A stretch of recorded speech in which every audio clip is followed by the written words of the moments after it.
No bills have been introduced. The House comes to questions for oral answer. Question number 1 is in the name of Maggie Barry. Thank you, Mr. Speaker. My question is to the Minister of Finance. How has the government's economic plan helped New Zealand families to get ahead since the recession 5 years ago? Very good. Very.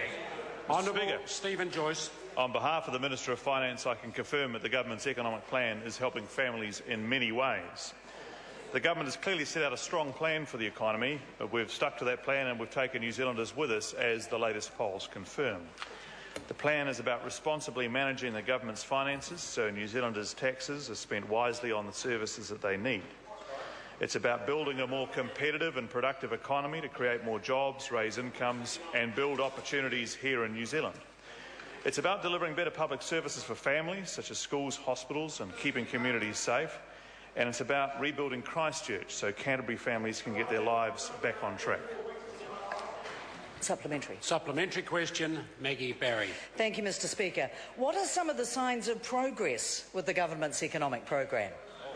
Honourable Stephen Joyce. Mr. Speaker, on behalf of the Minister of Finance, there are several positive indicators. Firstly, the economy grew by 2.4% in the 12 months to 31 March. This is better than most developed countries. Second, there are around 50,000 more jobs in the economy than 2 years ago. Thirdly, the cost of living is increasing by less than 1%, its lowest rate in more than 13 years. Fourthly, the unemployment levels have been the lowest they have been since the global financial crisis, but of course there is still more work to do there. And the government is on track to surplus in 2014-15 so we can start repaying debt on behalf of New Zealanders. All of these things are very positive for New Zealand families. Supplementary. Supplementary question, Maggie Barry. What do the latest official statistics show about growth in wages? Honourable Stephen Joyce. Mr. Speaker, on behalf of the Minister of Finance, the quarterly employment survey from Statistics New Zealand shows that average full-time weekly wages, including overtime, rose 2.6% over the last year. This compares to inflation over the last year of only 0.9%. Over the last 2 years, the average wage, including overtime, has risen 6.1%, and that compares to 2.4% inflation over those 2 years. Of course, every individual has their own particular circumstances, of course, but it is quite clear that on average, wages have been rising considerably faster than the cost of living, which is an important indicator that families are getting ahead. Supplementary. Supplementary question, Maggie Barry. How have wages in the manufacturing sector performed in the past year, and how does that compare with the situation in 2008? Honourable Stephen Joyce. Mr. Speaker, on behalf of the Minister of Finance, the average wage in the manufacturing sector, including overtime, increased 5.2%, or in other words, twice as fast as wages in the economy as a whole. In fact, since the beginning of 2009, the average wage in the manufacturing sector has risen a total of 18%, making it the second strongest sector of the economy in terms of wage growth. And that strong wage growth is in marked contrast with the situation in 2008, when manufacturing wages fell by 0.3%, while inflation was running at 3%. So again, it is clear that manufacturing is in much better shape now than it was during the manufacturing crisis of 2008. Supplementary question. Point of order. No, supplementary question. Supplementary question, right Honourable Winston Peters. Did he read economist Bernard Hickey's article last Herald on Sunday over the weekend, where he said, quotes, New Zealand's real per capita GDP is still 1.3% below 2007. Most of the gains in any economic recovery have gone to the top few percent, end of quotes. Given that, why should anybody believe a word he just said now? Honourable Stephen Joyce. On behalf of the Minister of Finance, I stand corrected, but I'm pretty sure Mr. Hickey is not an economist, he's a journalist.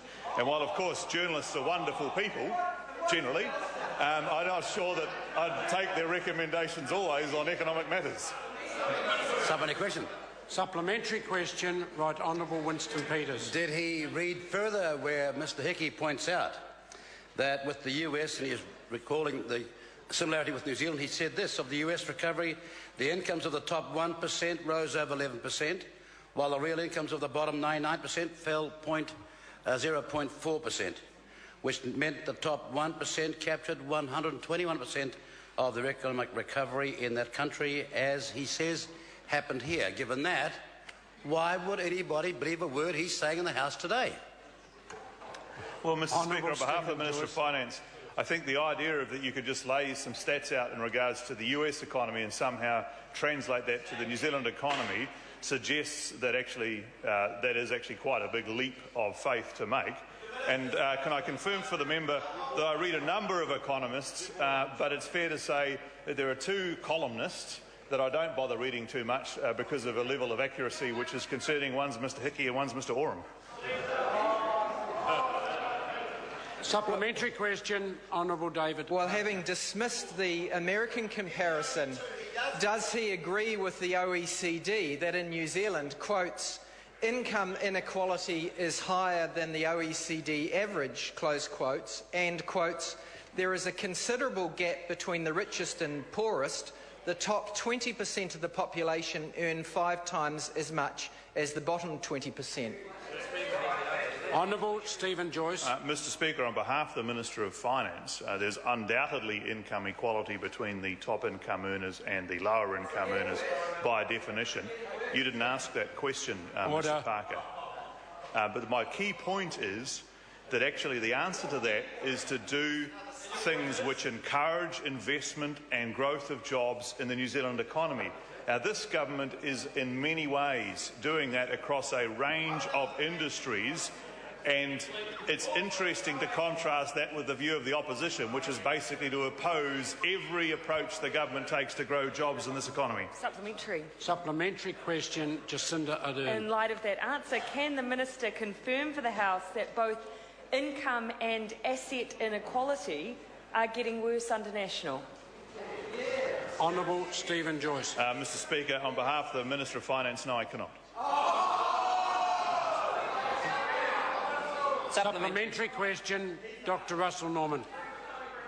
In light of the Minister's statement that the government is taking actions to improve investment in the New Zealand economy, has he read the submission by Internet New Zealand on the GCSB bill, currently before the Intelligence and Security Committee, where the Internet New Zealand says that New Zealand's internet economy is at risk of going backwards as a result of this bill?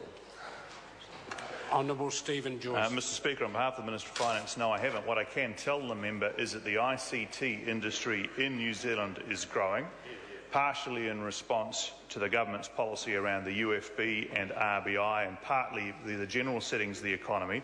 In a broader sense, the government is focused on things like resource management law changes to speed up investment, the building of an international convention centre in Auckland, oil and gas exploration on the North Island's east coast, investment by international companies, reforms to allow aquaculture development, speeding up mining exploration on the west coast, and increasing irrigation and agricultural intensification, to name just a few, which the government is in favour of and the opposition is against, and they try to lecture us about jobs.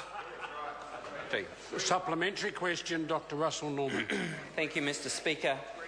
Well, then, does the Finance Minister stand by the statement of Bill English from Budget 2010, where Mr English said New Zealand's largest single vulnerability is now its large and growing net external liabilities? And if so, is he concerned by the projections that were in his budget from this year, which showed that New Zealand's net external liabilities would grow from $150 billion this year to $208 billion by 2017? Honourable Stephen Joyce. Well, Mr Speaker, on behalf of the Minister of Finance, of course I read his budgets on a nightly basis to keep up with his wisdom. I think this weekend I'm reading Budget 2013 again because it's a wonderful budget. But in regards to the member's concerns with international liabilities, of course we share those concerns, particularly if they are not about investment in the New Zealand economy, but I have good news for the member because the balance of payments has just come out and international liabilities have dropped again on this government, under this government, and our international liabilities are now significantly lower than they were when that member was propping up the previous Labor government. Question. Supplementary question, Dr. Russel Norman.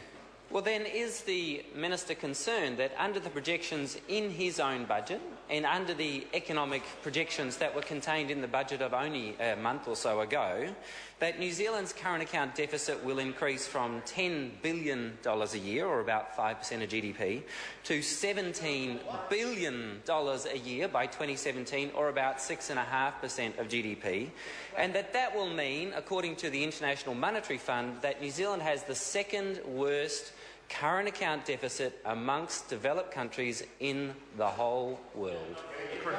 Honourable Stephen Joyce. On behalf of the Minister of Finance, firstly, it would probably still be lower than it was under the previous government, but the member makes a valid point about the importance of encouraging a rebalancing of the New Zealand economy, and that's why this government is focused on the things I outlined earlier, which I note he's against, like oil and gas exploration, international investment, reforms to encourage aquaculture development, encouraging mining development, increasing irrigation, building an international convention centre and changing the resource management laws to speed up investment. These are all things that grow jobs and increase them.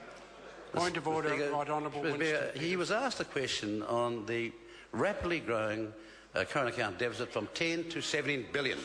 That requires explanation, not a diatribe of things that are not true. Order.